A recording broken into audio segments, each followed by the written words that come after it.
ઓમ નમો નારાયણ. હું અરુણાબેન પી ગોસ્વામી સુરતથી તમારું સ્વાગત કરું છું અરુસ કિચનમાં.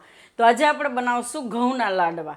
તો લોટના તો આપણે બનાવતા જ હોય ઘઉંના લોટના. તો આજે આપણે બાફેલા ઘઉંના લાડવા બનાવશું. તો એના સારું આપણે આ 2 કપ ઘઉં લીધા બાફેલા. તો એને આપણે સાંજે પલાળી દેવાના અને સવારે આપણે કુકરમાં 3-4 વિસલ મારીએ એટલે સરસ બફાઈ જાય.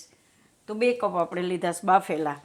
અને ગોળ લીધો છે આપણે અડધો કપ જેટલો. થોડું ઘણું આપણે ઘી જોહે, એટલે કાજુ ને બદામ લીધા છે આપણે. તો એ તમે તમારી રીતે નાખી શકો એમ. તો આટલી વસ્તુ આપણે જોહે. તો પહેલાં આપણે આ ઘઉં છે એને આપણે પીસવાના છે. તો આ રીતનું આપણે મિક્સર જાર લઈને એમાં આપણે બધાય ઘઉં લઈ લેવું. જો વધારે હોય તો 2 વાર પીસવાના, 1 વારમાં ન થાય તો આને આપણે 2 વાર થોડા થોડા પીસી લેવું. તો આને આપણે આપણે પીસી લેવું. તો આને આપણે પીસી લીધા છે આ રીતે. તો કાઢી લેવું એને. અને બીજા છે એ ઘઉં આપણે આ જ રીતે પીસી લેવું. તો આપણે આ ઘઉં બધા આ રીતે પીસી લીધા છે. તો હવે એને આપણે શેકી લેવું. તો આપણે કઢાઈ લીધી છે, એમાં આપણે નાખીશું થોડુંક ઘી. આ રીતે 2 ચમચી જેટલું. પછી જરૂર પડશે તો નાખશું એમ. તો ગેસ ચાલુ કરશું અને થોડુંક ગરમ થવા દેવું. ખાલી આ રીતે ઓગળી જાય એવું. તો આમાં આપણે કાજુના ટુકડા નાખી દેવું અને બદામ. તો આને થોડીક વાર આપણે શેકાવા દેવું. તો આને આપણે થોડીક વાર આ રીતે શેકી લીધું. હવે આપણે આમાં નાખી દઈશું આ પીસેલા ઘઉં.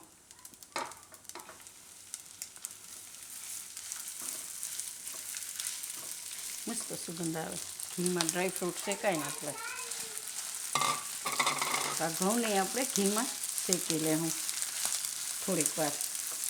એવું લાગે કે ઘી થોડુંક નાખવું પડે તો થોડુંક નાખી દેવાનું, 1 ચમચી જેટલું.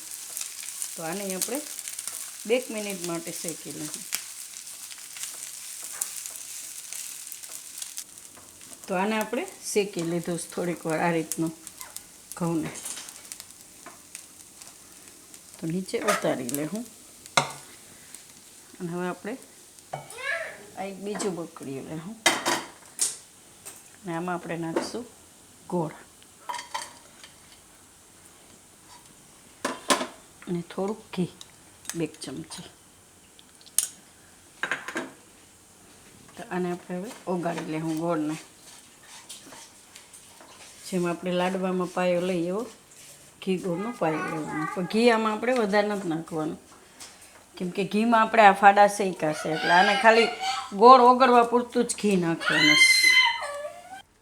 તો આ રીતનો ગોળ ઓગળી જવો જોઈએ. તો ગેસ આપણે કરી દઈશું બંધ. આને આપણે આમાં નાખી દઈશું.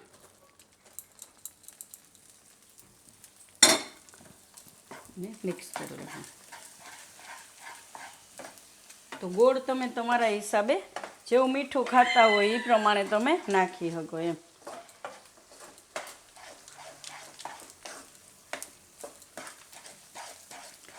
આ રીતે.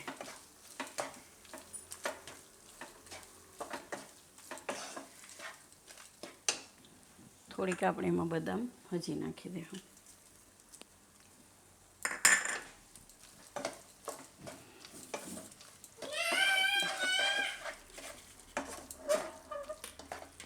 તો આને આપણે આમાં મિક્સ કરીને થોડીક વાર આમાં રહેવા દેવાનું ગેસ ઉપર. એટલે એમાં જે ઓલો પાણીનો ભાગ હોય ને ઘઉંમાં થોડો ઘણો તો બળી જાય એમ. તો થોડીક વાર આને આમાં હલાવશું આપણે આ રીતે.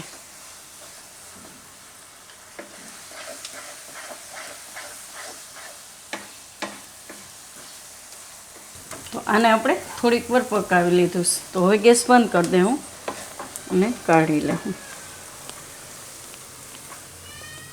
આને આપણે થોડીક વાર ઠંડુ થવા દેવું. ઘી થોડુંક વધારે લચપચતું કહે ને એવું છે. થોડીક વાર ઠંડુ થવા દેવું. તો આ આપણે ઠંડુ થઈ ગયું છે, લાડવા વારી હગી એવું એમ. તો આમાંથી આપણે વારી લઉં. તો જે સાઈઝના તમારે વારવા હોય એ રીતના કરી શકો. તો આને આપણે મીડિયમ થોડાક, બહુ મોટા નહીં એવા વારશું આ રીતના. તો આને ગેસ ઉપર ત્યાં સુધી રાખવાનું ઘી છૂટું પડવા માંડે એટલી વાર. કેમ કે આ ઘઉં આપણે હોય ઓલા બાફેલા પાણીમાં, એટલે એમાં પાણીનો ભાગ હોય એટલે એ પૂરું થઈ જાય ને ત્યાં સુધી એને આપણે રાખવા પડે એમ. અને ઘી આ રીતે છૂટું પડવા માંડે ત્યાં સુધી. તો આ રીતે આપણે બધાય લાડવા વારી નાખશું એમ. તો આ ટેસ્ટમાં બહુ સારા લાગે છે. અને આને તમે ઝાઝો ટાઈમ રાખી ના શકો, કેમ કે એ ઘઉં ઓલા હોય ને એટલે લોટ ના હોય એમ. એટલે તો 2 દી હાલે એમ, 1 થી 2 દી. તો બધાય આપણે આ રીતે વારી લેવું. બાકી ટેસ્ટમાં બહુ સરસ લાગે છે આ લાડવા.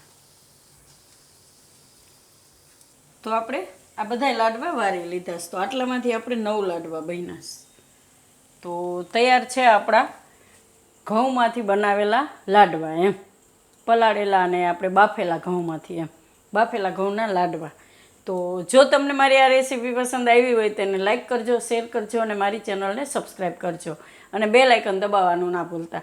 કમેન્ટ કરીને કહેજો કે તમને કેવા લાગ્યા બાફેલા ઘઉંના લાડવા.